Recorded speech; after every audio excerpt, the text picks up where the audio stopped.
we were losing friends, which is fine, you know. I mean, it's like you only need a few, but it just became difficult to sort of find kindred spirits. But now you're in my way. Your skirt was holding, ripped jeans, skin was showing. Hot night, wind was blowing. Where you think you're going, baby? Everyone, hey, I just met you, and this is crazy. But here's my number, so call me maybe.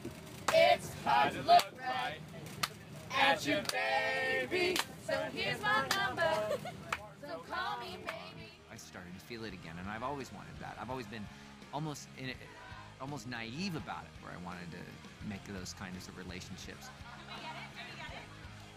And it didn't happen in rock and roll music.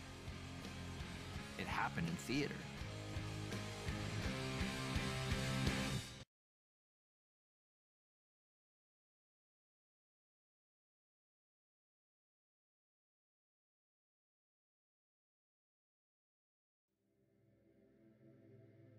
For 20,000 years, we humans have had what we called impossible dreams.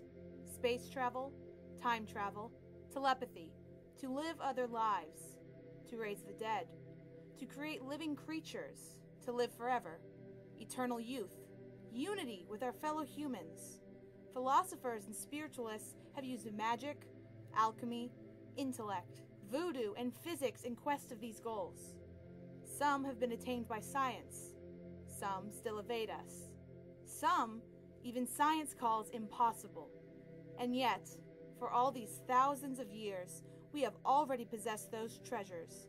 Whenever there was an empty space, a poet, actors, and an audience in theater.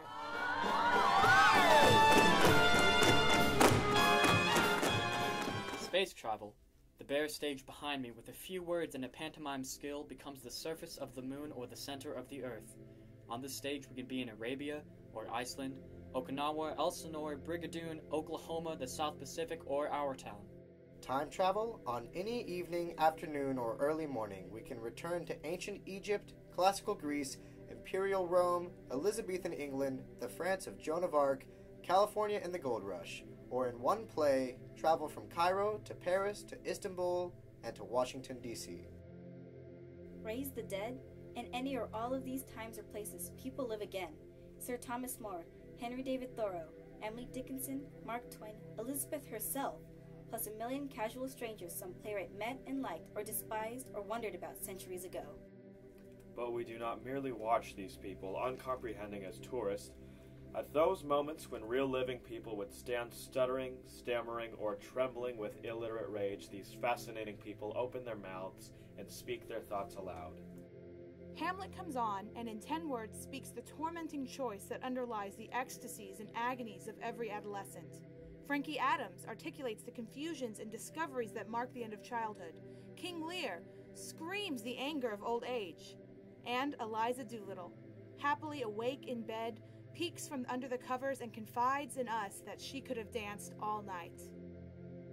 But excuse me, there never was a Hamlet, a Frankie Adams, a king called Lear, nor an Eliza Doolittle, and yet they have appeared alive and joyous in literally thousands of places. Simultaneously, on 100 stages at once around the world, these absolute hallucinations recur. We have seen the creation of life so often we have forgotten it is a miracle. Telepathy is telepathic travel in the minds of geniuses through ancient and imaginary lives of forefathers and phantoms for all eternity.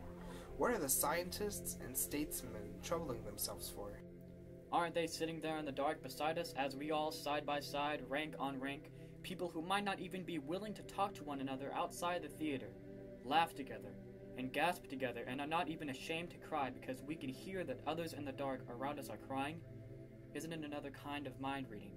The growing together of spirits that makes 2,000 people laugh simultaneously at the silliest slapstick joke. These incredible treasures are everywhere. Everywhere that there is an empty space, a poet, actors, and an audience. When they ask you what is theater for, simply tell them. It does what every other field of human endeavor is struggling to do. Oh, baby, hey, I just met you, and this is crazy, but here's my number, So call me maybe. It's hard to look right at you, baby. But here's my number.